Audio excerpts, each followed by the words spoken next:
Ya estamos de vuelta en Contigo Cantabria, acompañándoles en esta jornada de viernes 14 de febrero, Día de los Enamorados, y con un atuendo muy propio damos la bienvenida a la profesora de piano América Fernández Chagol. Muy buenos días. Muy buenos días. Muy roja vienes hoy. Hombre, color corazón. Hombre, aunque tú siempre sí. vienes así con el corazón en la mano. Bueno, eso es. Y además que hoy es el Día de los Enamorados, ¿sí? Que es un día muy especial. Bueno, todos los días son días de los enamorados. Sí, deberían serlo. Deberían serlo, eso es. ¿Tú sabes quién fue San Valentín? No, pero me lo vas a contar. Yo te lo voy a contar, que no es que San Valentín tenga nada que ver con la música, vale. Porque nosotros vamos hoy a hablar de música, porque ¿sí? Vamos a hablar del romanticismo, porque ya sabes que se confunde mucho el amor con el romanticismo, sí. Y el amor y el romanticismo son dos cosas que no tienen nada que ver, pero bueno, lo primero es lo primero, y San Valentín fue uno de los 3 santos mártires de existencia muy discutida, mártires de Roma, que fueron ejecutados por el Imperio Romano. Y uno era médico y los otros 2 eran obispos. Eran 3 Valentines, pero no se sabe finalmente quién es el que terminó siendo patrono de los enamorados. Sí.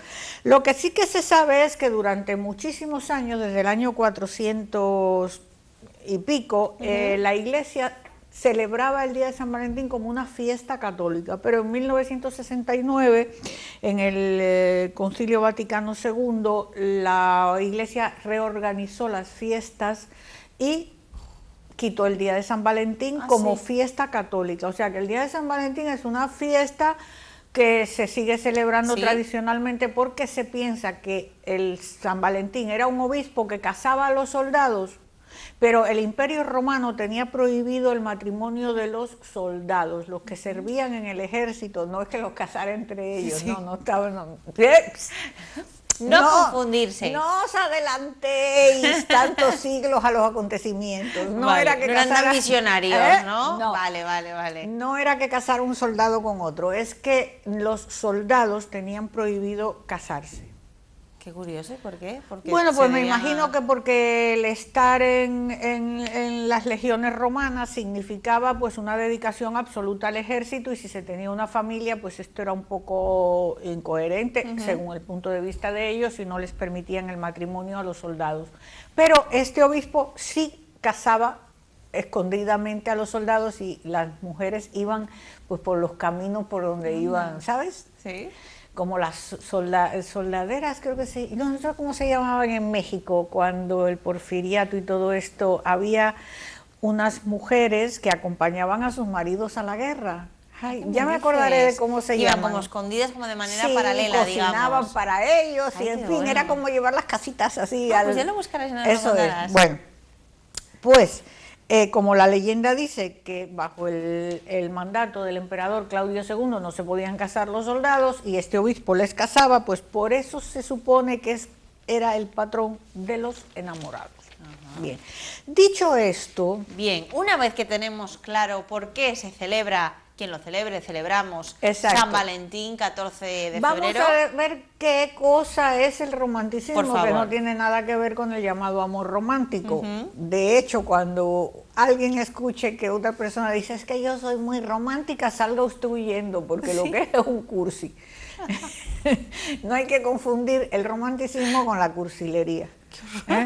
El romanticismo se diferencia de la cursilería en que los cursis hacen una exaltación de las características románticas, ¿vale? Bien. Entonces, ser cursi es ser un exaltado de las características románticas, y el romanticismo fue un movimiento cultural que se inició a finales del siglo XVIII y durante el siglo XIX, se inicia en Alemania y en el Reino Unido, y se va luego trasladando hacia los demás países de Europa y de América. Entonces, durante el romanticismo, que es ese movimiento cultural que busca una ruptura con las reglas que habían existido antes. ¿Qué ocurre? Que este romanticismo va en la búsqueda de una libertad constante. Se trata de una manera especial de entender la vida y de acercarse a la naturaleza.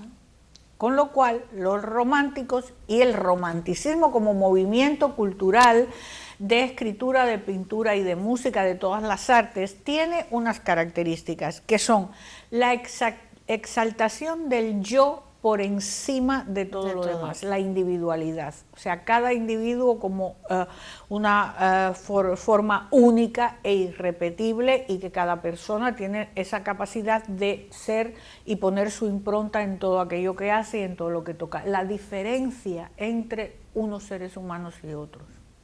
Esto en el romanticismo se potencia, sí.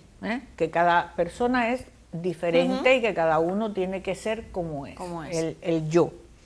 Luego, hay un sentimiento de soledad que acompaña a la idea del romanticismo, de aislamiento, de soledad, una identificación absoluta con la naturaleza. O sea, el romántico se funde en el paisaje, por eso cuando sea alguien, es que yo me quiero fundir con el paisaje, salga corriendo, que no le conviene.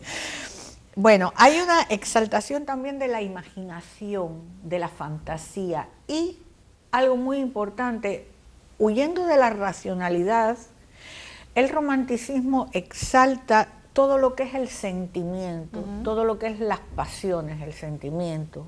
Entonces esto es importante, muy importante a tener en cuenta. La libertad, que ya le hemos dicho, la libertad en todas sus formas. La rebeldía, el idealismo, los románticos son idealistas, ¿vale? Surgen una serie de movimientos idealistas, los nacionalismos surgen también en el siglo XIX a partir de todas esas exaltaciones de mi patria, ¿sí? Entonces todas estas cosas surgen. ¿Por qué? Pues porque se piensa que la razón no es suficiente para explicar la realidad, y que la realidad es demasiado dura y que es necesario explicarla mediante algo fantástico. Por eso dicen que el corazón tiene razones que la razón no entiende, ¿no? O sea, es un poco este tipo de exaltación. Sí. La evasión, los románticos se evaden de su realidad, porque como no les gusta lo que pasa, intentan escaparse de la realidad, que es abrumadora. Porque si uno todas las mañanas cuando se levanta y pone los pies así en la alfombrita, empieza a pensar en todas las cosas graves que hay en el mundo, y todas las cosas, pues es terrible. Entonces los románticos pues se pasan para el otro lado, ¿no? O sea, lo que no quiero no lo veo y lo que no veo no existe. Entonces estas son características. Cuando una persona tiene estas características en su ser, es un romántico. Es un romántico.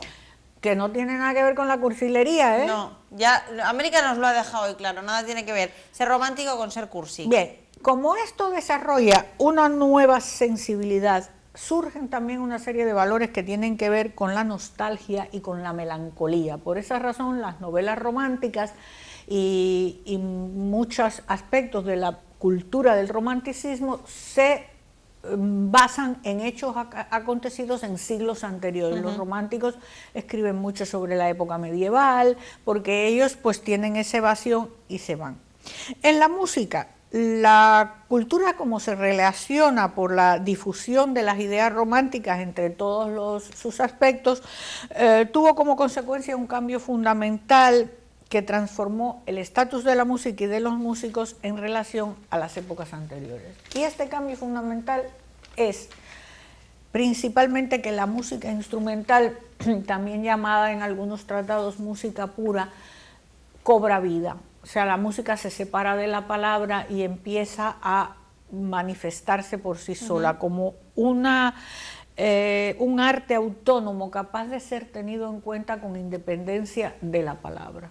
Cada vez, como hay un desarrollo muy grande a finales del siglo XVIII y en la mitad del siglo XIX, hay un desarrollo tecnológico importante, viene la revolución industrial, todo este tipo de cosas confluyen en que hay nuevos materiales. Esos nuevos materiales sirven para crear nuevos instrumentos, con lo cual se mejora la calidad de la música. Hasta ahí, ¿qué pasaba? ¿Qué le ocurría a los músicos antes del romanticismo? Pues que los patrocinaba la nobleza, los patrocinaba las esferas del poder, los patrocinaba la iglesia. Todo eso se va acabando en el romanticismo, porque la libertad es muy buena, pero qué buen esclavo sería si buen señor tuviera. Es decir, que está muy bien ser libre, pero cuando uno es libre tiene que poner un platito todos los días en la mesa bajo su propia capacidad de buscar y de lo que haya en el platito dependerá de quién eres.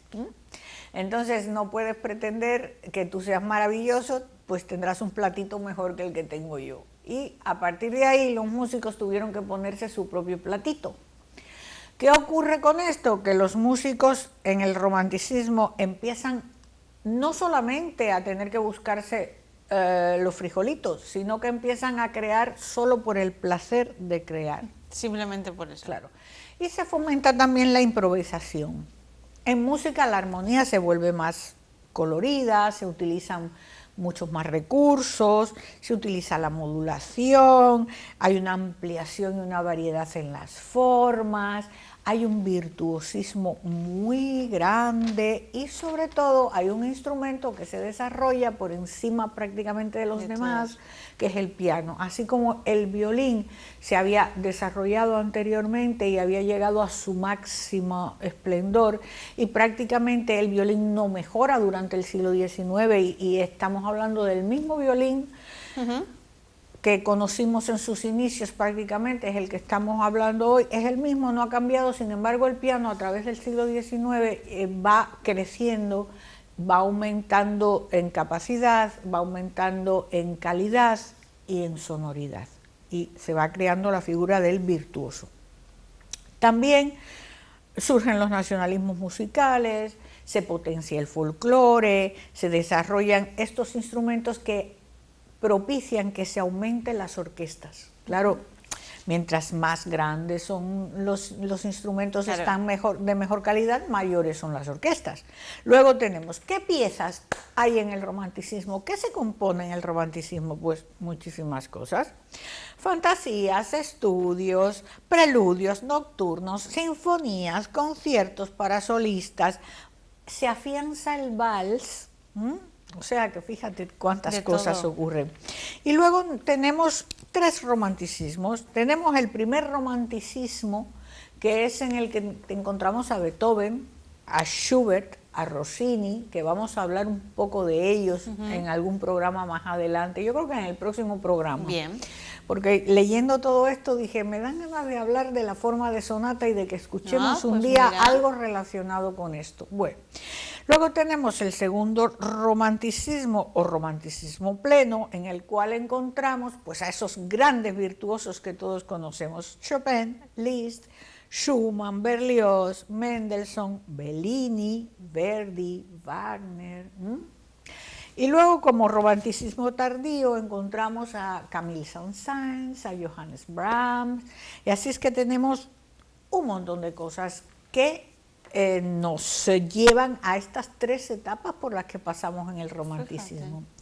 ¿Y qué crees que vamos a escuchar nosotros hoy? No lo sé, estoy deseando que me lo cuentes, América. Pues nos vamos a ir al romanticismo primero. A ese romanticismo, yo soy una enamorada de Schubert, porque soy una enamorada de sus melodías, y entonces mirando y mirando, bueno, ¿qué voy a buscar? ¿Qué voy a llevar al programa? He encontrado una grabación de uno de los maravillosísimos pianistas que tenemos hoy en día, que es Sokolov, de el Impromptu Opus 90 número 3 de Schubert. Creo que es una propina que él ofrece después de un concierto, y forma parte de los 4 Impromptus Opus 90. Impromptu quiere decir improvisación, y aquí encontramos a Schubert en estado puro. Me encanta esta obra y estoy segura de que a vosotros también os va a encantar, porque es maravillosa. Y tú hoy estás calladísima. Porque estoy atónita. Sabes que cuando yo estoy muy callada es porque estoy muy atenta a lo que cuentas y porque me engancha lo que cuentas. Me alegro. Y bueno, me ha interesado mucho. ¿A ti te gusta el romanticismo? O sea, ¿te gusta esa época del romanticismo, América? Me gusta mucho, me gusta el romanticismo. A mí realmente todas las épocas me gustan. Porque es que todas tienen algo. Todas tienen algo. Yo soy muy amante de la música barroca, me gusta muchísimo también. El barroco me gusta mucho.